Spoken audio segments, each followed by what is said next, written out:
Paz do Senhor, irmãos. Vamos continuar nossa leitura bíblica diária, iniciando o livro de 2 Coríntios, capítulos 1, 2, 3 e 4.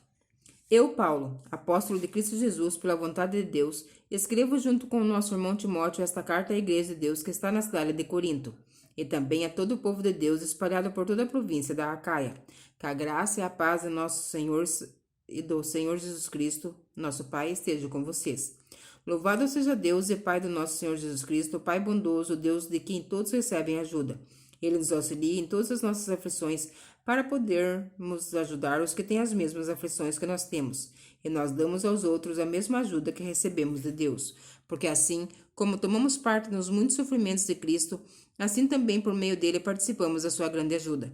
Se sofremos, é para que vocês recebam ajuda e salvação. Se somos ajudados, então vocês também são e recebem forças para suportar com paciência os mesmos sofrimentos que nós suportamos. Desse modo, a esperança que temos em vocês está firme, pois sabemos que assim como vocês tomam parte dos nossos sofrimentos, assim também recebem a ajuda que Deus dá. Irmãos, queremos que saibam das aflições pelas quais passamos na província da Ásia. Os sofrimentos que suportamos foram tão grandes e tão duros que já não tínhamos mais esperança de escapar com vida. Nós nos sentimos como condenados à morte, mas isso aconteceu para que aprendêssemos a confiar, não em nós mesmos, e sim em Deus que ressuscita os mortos. Ele nos salvou e continuará a nos salvar desses terríveis perigos de morte. Sim, nós temos posto nele a nossa esperança, na certeza de que ele continuará a nos salvar. Enquanto vocês nos ajudam orando por nós, assim Deus responderá às muitas orações feitas em nosso favor e nos abençoará, e muitos lhe agradecerão as bênçãos que ele nos dá. É disto que temos orgulho. A nossa consciência nos afirma que a nossa maneira de viver no mundo, e especialmente em relação a vocês, tem sido dirigida pela fraqueza e sinceridade que Deus nos dá, e também pelo poder da sua graça, e não pela sabedoria humana. Pois escrevemos a vocês somente o que vocês podem ler e entender. Agora vocês nos entendem só em parte, mas espero que cheguem a nos compreender completamente, para que no dia do nosso Senhor Jesus vocês tenham orgulho de nós, como nós temos de vocês. Eu estava tão certo de tudo isso que no início fiz planos para ir visitar vocês, a fim de que vocês pudessem ser abençoados mais uma vez. De fato, eu estava pensando em visitá-los na minha ida para a província da Macedônia e também na volta, a fim de conseguir ajuda para a minha viagem à Judéia. Será que fui responsável quando resolvi fazer isso? Será que ao fazer os meus planos penso somente nos meus próprios interesses e por isso digo sim, sim e não, não ao mesmo tempo? Em nome de Deus que é verdadeiro, o que prometi a vocês não foi um sim e um não ao mesmo tempo, pois Jesus Cristo, o Filho de Deus, que foi anunciado entre vocês por Silas, por Timóteo e por mim mesmo, não é sim e não ao mesmo tempo. Pelo contrário, ele é o sim de Deus, porque é o sim de todas as promessas de Deus. Por isso, dizemos amém por meio de Jesus Cristo, para a glória de Deus, pois é o próprio Deus que nos dá, a nós e a vocês, a certeza de que estamos unidos em Cristo, e foi Deus que nos separou para si mesmo. Como dono, ele pôs a sua marca em nós e nos colocou no nosso coração o Espírito Santo, que é a garantia das coisas que ele guarda para nós. Eu chamo Deus como minha testemunha. Ele conhece o meu coração, a fim de evitar aborrecimentos para vocês. Resolvi não ir até Corinto. Não estamos querendo mandar na sua fé, pois vocês estão firmes na fé. Pelo contrário, queremos trabalhar com vocês para que vocês sejam mais felizes ainda. Capítulo 2. Portanto, para não entristecê-los de novo, eu resolvi não ir ver vocês, pois eu entristeço vocês. Então quem vai me alegrar? Somente vocês a quem tenho entristecido. Foi por isso que escrevi aquela carta. O motivo foi que eu não queria ir e ser entristecido pelas próprias pessoas que deveriam me alegrar, pois eu tenho a certeza de que quando estou feliz, vocês todos estão. Eu escrevi aquela carta muito preocupado e triste, derramando muitas lágrimas. Porém, não escrevi para fazer com que vocês ficassem tristes, mas para que soubessem do grande amor que tenho por todos vocês. Mas se alguém fez com que alguma pessoa ficasse triste, não fez isso a mim, mas sim a vocês, ou pelo menos a alguns de vocês. Escrevo sim, para não ser muito duro com esse homem. Basta o castigo, que a maioria já deu a ele. Agora vocês devem perdoá-lo e animá-lo para que ele não fique tão triste, que acabe caindo no desespero. Por isso peçam que façam com que ele tenha certeza de que vocês o amam, e foi por isso que também eu escrevi aquela carta. Eu queria pôr vocês à prova e saber se estão sempre prontos a obedecer os meus ensinos. Quando vocês perdoam alguém, eu também perdoo, Porque quando eu perdoo, se é que de fato tenho alguma coisa a perdoar, faço isso por causa de vocês na presença de Cristo, a fim de que Satanás não se aproveite de nós, pois conhecemos bem os planos dele. Quando cheguei à cidade de Troade para anunciar o Evangelho de Cristo, vi que o Senhor me havia aberto o caminho para o trabalho ali, mas eu estava muito preocupado porque não tinha conseguido encontrar o nosso irmão Tito. Por isso, me despedi dos irmãos dali e fui para a província da Macedônia. Mas dou graças a Deus, porque unidos com Cristo, somos sempre conduzidos por Deus como prisioneiros do desfile da vitória de Cristo. Como um perfume que se espalha por todos os lugares, somos usados por Deus, para que Cristo seja conhecido por todas as pessoas, porque somos o cheiro suave do sacrifício que Cristo oferece a Deus, cheiro que se espalha entre os que estão sendo salvos e os que estão se perdendo. Para os que estão se perdendo é um mau cheiro que mata, mas para os que estão sendo salvos é um perfume muito agradável que dá vida. Então, quem é capaz de realizar um bom trabalho como esse? Nós não somos como muitas pessoas que entregam a mensagem de Deus como se estivessem fazendo um negócio qualquer. Pelo contrário, foi Deus quem nos enviou, e por isso anunciamos a sua mensagem com sinceridade, na presença dele, como mensageiros de Cristo. Capítulo 3. Quando dizemos isso, será que estamos começando a nos elogiar a nós mesmos? Por acaso, como acontece com alguns, nós precisamos entregar cartas de recomendação para vocês, ou pedi-las a vocês.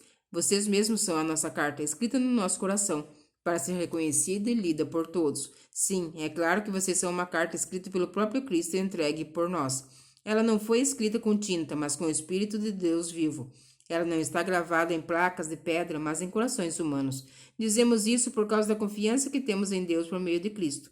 Em nós não há nada que nos permita afirmar que somos capazes de fazer esse trabalho, pois a nossa capacidade vem de Deus. É Ele que nos torna capazes de servir a nova aliança que tem como base não a lei escrita, mas o Espírito de Deus. A lei escrita mata, mas o Espírito de Deus dá vida. Quando a lei que traz a morte foi gravada em placas de pedra, a glória de Deus apareceu, e o rosto de Moisés ficou brilhando. O brilho do seu rosto já estava desaparecendo quando ele entregou as placas ao povo de Israel, mas mesmo assim, esse brilho era tão forte que os israelitas não podiam fixar os olhos em Moisés. Seu domínio da lei veio com tanta glória, quanto maior ainda é a glória que acompanha o domínio do Espírito de Deus. A lei que condena as pessoas teve glória, porém muito mais glória tem o Espírito que traz a salvação. Pois a glória que antes era tão grande não é mais nada por causa da glória de agora, que é muito maior. De modo que se houve glória naquilo que durou somente um pouco de tempo, muito mais glória tem aquilo que dura para sempre. E porque temos essa esperança, agimos com toda confiança. Nós não fazemos como Moisés, que cobria o rosto com um véu para que os israelitas não pudessem ver que o seu brilho estava desaparecendo. Mas eles não queriam compreender, e até hoje, quando eles leem os livros da antiga aliança, a mente deles está coberta com o mesmo véu. E esse véu só é tirado quando a pessoa se une com Cristo. Mesmo agora, quando eles leem a lei de Moisés, o véu ainda cobre a mente deles, mas o véu pode ser tirado, como dizem as Escrituras Sagradas. O véu de Moisés foi tirado quando ele se voltou para o Senhor. Aqui a palavra Senhor quer dizer o Espírito, e onde o Espírito do Senhor está presente, aí existe liberdade. Portanto, todos nós, com o rosto descoberto, refletimos a glória que vem do Senhor. Essa glória vai ficando cada vez mais brilhante e vai nos tornando cada vez mais parecidos com o Senhor, que é o Espírito. Capítulo 4. Deus, na sua misericórdia, nos deu essa tarefa, e é por isso que nunca ficamos desanimados. Nós rejeitamos tudo que é feito escondido e tudo que é vergonhoso.